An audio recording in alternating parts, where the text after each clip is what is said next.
Hello everyone, अगर आप भी अपने अंचल में दाखिल खारिज करवाने के लिए दिए थे लेकिन आपका दाखिल खारिज जो है यहाँ पर कैंसिल कर दिए गए हैं, रिजेक्ट कर दिए गए हैं, तो इस तरह के बहुत सारे लोग हैं कि ये जो रिजेक्ट वाला क्या वाला है, इसका दाखिल खारिज कहाँ से होगा और कैसे हम कर पाएंगे, इसका क्या प्रोसेस है। ये जो राजस्व महाअभियान चलाया जहाँ पर जा रहा है, तो इसमें जो है यहाँ पर हमारा दाखिल खारिज यहाँ पर हो पाएगा कि नहीं हो पाएगा, जो रिजेक्ट वाला क्या वाला है। और उसके बाद बहुत सारे लोगों का ये भी यहाँ पर कहना है कि जो केस जिस ज़मीन पे चल रहे हैं तो उस ज़मीन का यहाँ पर जो दाखिल खारिज हो पाएगा कि नहीं हो पाएगा। ये सारी बातें मैं आपको स्टेप बाय स्टेप बताने वाला हूँ। अगर आपको कुछ भी समझ में नहीं आ रहा है कि क्या करना है नहीं करना है, तो आपको इस वीडियो को शुरू से अंत तक जरूर देखना है, क्योंकि बहुत सारे ऐसे गाँव के यहाँ पर व्यक्ति हैं जैसे उनका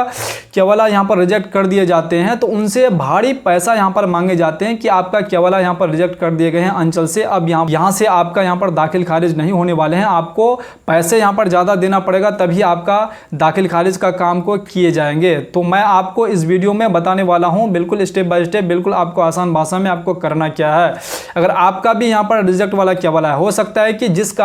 कि आपका किसी भी कारण से अगर आपका पेपर्स में अगर आपका किसी भी प्रकार की कोई अगर त्रुटि मिल रहा है, या फिर आपका जो भी पेपर्स यहां पर अंचल में मांगे जा रहे हैं वो आप समय पर नहीं दे पाए, या फिर कोई भी कारण यहां पर हो सकता है, तो उस कारण से आपका यहां पर जो क्या वाला को रिजेक्ट कर दिए गए हैं दाखिल खारिज करवाने के लिए। तो आपको सबसे पहले क्या करना है कि जो आपके अंचल से जो रिजेक्ट यहां पर किए गए हैं वो पेपर आपका यहां पर होंगे, वो आपको पेपर्स यहां पर डाउनलोड करना होगा, वो फॉर्मेट आपको यहां पर निकलवाना पड़ेगा, ताकि उसमें साफ सीधा यहां पर लिखा हुआ रहता है, अंचल के द्वारा जो है यहां पर लिखे हुए रहते हैं कि किस कारण से आपका दाखिल खारिज को यहां पर कैंसिल किए गए हैं, आपका रिजेक्ट किए गए हैं। उसको आपको सबसे पहले यहां पर डाउनलोड कर लेना है। उसके बाद आपको अपने अनुमंडल में चले जाना है। आपको अपने यहां पर जो अनुमंडल में जाने के बाद वहां पर DCLR ऑफिस यहां पर होंगे, वहां पर आपको जाना होगा और आपको किसी एक वकील को आपको रखना होगा, और उस वकील के माध्यम से आपका जो भी दस्तावेज है और जो आपने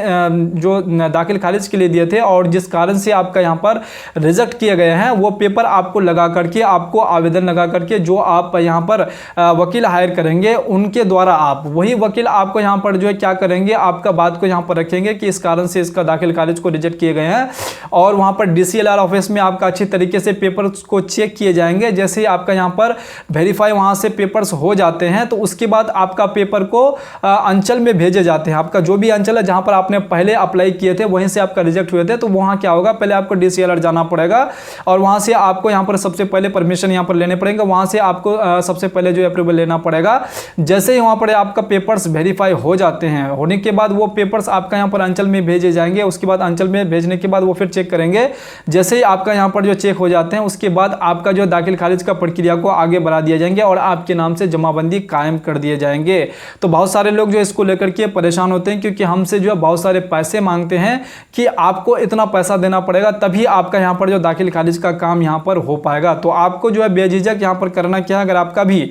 दाखिल खारिज का अगर यहां पर कैंसिल कर दिए गए तो आपको कुछ भी यहां पर देखना है, सीधा आप चले जाइए अपने अनुमंडल चले जाइए, वहां पर आपको DCLR ऑफिस वहां पर होगा, वहां पर जाकर के आपको ये प्रोसेस करना होगा। जैसे ही आप ये प्रोसेस करते हैं तो आपका यहाँ हो सकता है कि 1 से 2 महीने के अंदर आपका दाखिल खारिज का काम को यहाँ पर कर दिए जाएंगे। तो मैं आप लोगों के लिए जानकारी के लिए बता दूं कि अगर आप जब भी यहाँ पर जमीन का दाखिल खारिज के लिए देते हैं, तो आप ऑनलाइन करवाते समय आप अच्छी तरीके से चेक कर लें, अच्छी तरीके से जांच कर लें कि आपका कोई दस्तावेज तो छूटा हुआ नहीं है, या फिर आप गलत दस्तावेज तो नहीं दे रहे हैं, या फिर आपका यहाँ पर जो ऑनलाइन करने का तरीका तो गलत नहीं है, गलत तरीके से तो अपलोड नहीं कर दिए हैं। अगर आपको कोई भी त्रुटि है तो आपको दाखिल खारिज करवाने से पहले ही आपको देख लेना है, और आपको जैसे दाखिल खारिज करवा दिए तो आपको अपने यहाँ पर जो है जो भी आपके मौजा का जो कर्मचारी होंगे उनसे आपको जो है जरूर यहाँ पर जो कांटेक्ट करना चाहिए। अगर आप नहीं करते हैं, समय पे आपको अगर बुलाते हैं और आप समय पे उनका पेपर्स अगर आप यहाँ पर उनको प्रोवाइड नहीं करते हैं, उनको नहीं देते हैं, तो इस कारण से भी आपका दाखिल खारिज को कैंसिल किए जाते हैं,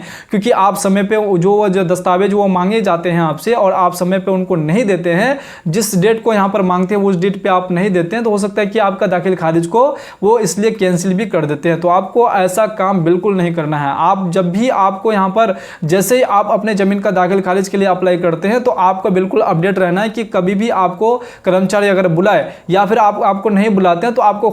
खुद से आपको यहाँ पर जो 1 महीने के अंदर आपको उससे कांटेक्ट करना चाहिए, ताकि आप उनसे ये पता कर पाएं कि हमारा यहाँ पर दाखिल खारिज का काम को आगे बढ़ाए हैं कि नहीं किए हैं। क्योंकि बहुत सारे लोग क्या करते हैं, दाखिल खारिज का यहाँ पर क्या करते हैं, अप्लाई कर देते हैं, उसके बाद उसको कुछ भी यहाँ पर देखते नहीं कि क्या रिक्वायरमेंट यहाँ पर मांगे जा रहे हैं, क्या यहाँ पर त्रुटि है जिस कारण से हमें यहाँ पर पेपर्स मांगे जा रहे हैं। तो अगर आप भी ऐसा गलती कर रहे हैं तो आपका भी जो है यहाँ पर दाखिल खारिज का जो है जो भी पेपर जो भी दस्तावेज है वो आपका रिजेक्ट किए जा सकते हैं। फिर आपको भारी रकम यहाँ पर लगेंगे और परेशानियों का आपको सामना फिर करना पड़ेगा, आपको अनुमंडल फिर दौड़ना ही पड़ेगा। अगर आप चाहते हैं कि अनुमंडल ना दौड़े और आपका काम जो है बिल्कुल आसान तरीके से और एक ही महीने के अंदर 15 दिन के अंदर आपका दाखिल खारिज हो जाए, तो आपको उसमें अपडेट रहना बेहद ज़रूरी है।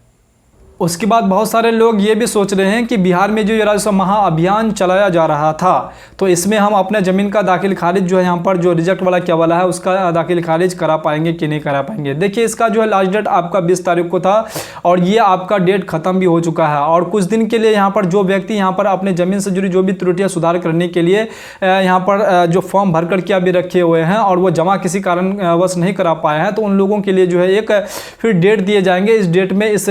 शिविर में आप जो है उस डेट में लिया करके आप जमा कर सकते हैं। तो आपका जो भी दाखिल खारिज का रिजेक्ट वाला क्या वाला है तो आप इस राजस्व महाअभियान में आप नहीं करा पाएंगे, आपको पुराने तरीके से ही आपका अपना दाखिल खारिज का काम आपको यहाँ पर किए जाएंगे। उसके बाद बहुत सारे लोग ये भी परेशान है कि जिस जमीन पे यहाँ पर केस चल रहे हैं तो उस जमीन का दाखिल खारिज हो पाएगा कि नहीं। उस जमीन का भी बिल्कुल यहाँ पर दाखिल खारिज नहीं होने वाले हैं क्योंकि उसका थोड़ा लंबा प्रोसेस होता है, उसको अच्छी तरीके से चेक किए जाते हैं और यहाँ पर जो अच्छी तरीके से उसको वेरीफाई करने के बाद ही उसका यहाँ पर दाखिल खारिज किए जाते हैं। तो आपको ये सारी बातें समझ में आ गए होंगे कि अगर आपने इस राजस्व महाअभियान में अगर भाग लिए हैं, आपके जमीन में जो भी त्रुटियां हैं अगर आपने इस राजस्व महाअभियान में भाग लेकर के अगर आप जमा कर दिए हैं तो आपका जो है बहुत ही जल्द आपको अपने जमीन से जुड़ी जो भी त्रुटि है वो सारा त्रुटि आपको जो है यहाँ पर ऑनलाइन आपको बिल्कुल साफ यहाँ पर देखने को मिलने वाले हैं और आपका जो भी त्रुटि है उसका त्रुटि का सुधार आपको बहुत ही जल्द यहाँ पर मिलने वाले हैं। और जो भी व्यक्ति इस राजस्व महाअभियान में भाग नहीं लिए हैं तो वो एक बहुत बड़ी परेशानी में यहाँ पर पड़ सकते हैं। उसको फिर यहाँ पर जो दौड़ भाग करना पड़ेगा अंचलों का, क्योंकि आपको बहुत बड़ा यहाँ पर गोल्डन चांस आप लोगों के लिए दिए गए थे। आप लोगों के लिए घर तक जो है यहाँ पर अधिकारी भेजे गए ताकि आप अपने जो है जमीन का जो भी यहाँ पर नाम में त्रुटि है, खाता खेसरा रकबा में त्रुटि है, आपका कुछ भी त्रुटि है जमीन में तो वो सुधार आप जो है घर बैठे करा पाए। अगर आप भाग नहीं लिए तो आप एक बहुत बड़ी यहाँ पर भूल किए हैं। तो अगर आप अभी तक अपना जमाबंदी पंजीप्रति जमा नहीं किए हैं तो आप जरूर से भरें और अपने जो है शिविर में लिया करके आप तुरंत लिया करके जमा कर दें। अगर आप कर देते हैं तो आपको सर्वे करने में किसी भी प्रकार की कोई दिक्कत यहाँ पर नहीं होने वाले हैं। इसके बाद आपका सर्वे ही यहाँ पर चालू होने वाले हैं ताकि उस वक्त आपको दौड़ भाग करने की बिल्कुल यहाँ पर ज़रूरत नहीं पड़ने वाले हैं। खास करके अगर आप अपने दादा परदादा वाला ज़मीन है उसका बंटवारा करके आप जरूर रख लें ताकि आपको सर्वे कराने में किसी भी प्रकार की कोई दिक्कत यहाँ पर नहीं होने वाले हैं। उम्मीद करता हूँ कि आपको ये सारी बातें समझ में आ गए होंगे और मैं इस चैनल पर इस तरह की वीडियो जो है अपलोड करता रहता हूँ कि अगर आप अभी तक